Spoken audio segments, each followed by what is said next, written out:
The only thing on the agenda tonight, the NASCAR Xfinity Series. It is the regular season finale for NASCAR's second series. A month and a half after ETSU parted ways with longtime softball coach Brad Irwin, the Bucks now have a new leader, and it's a name that has some pretty big credentials in the junior college world. 58 years ago today, Martin Luther King marched on Washington and shared his dream. 57 years ago, NASCAR driver Wendell Scott had his dream denied. But the sport has decided it is finally time to make that right. Do you have any idea exactly how much dirt it took to fill this place? Yes, ma'am. So we had 2,300 truckloads. Today was our first chance to ask some important questions to University President Dr. Brian Nolan and Athletic Director Scott Carter about the circumstances surrounding the exit of former head coach Jason Shea. Sometimes watching Corey Russell play is like watching a video game.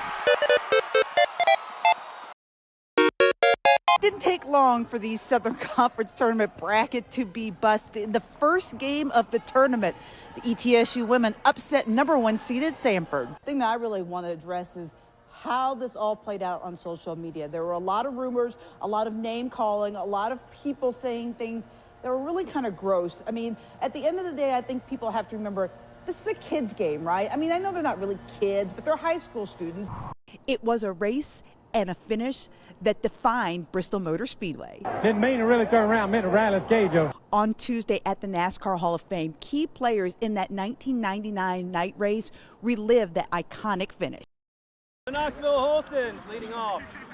Augie at the ditch. 9.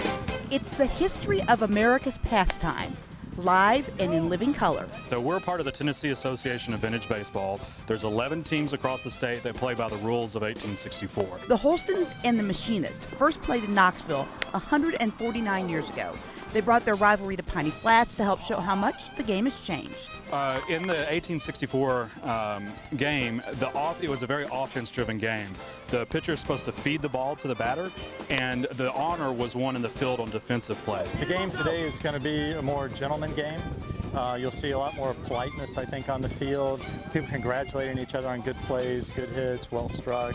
2 hands down. Every detail is as it was in the 1860s. In the vintage bat, the only rule in the rule book for 1864 is that the bat couldn't exceed 2 1/4 inches in diameter.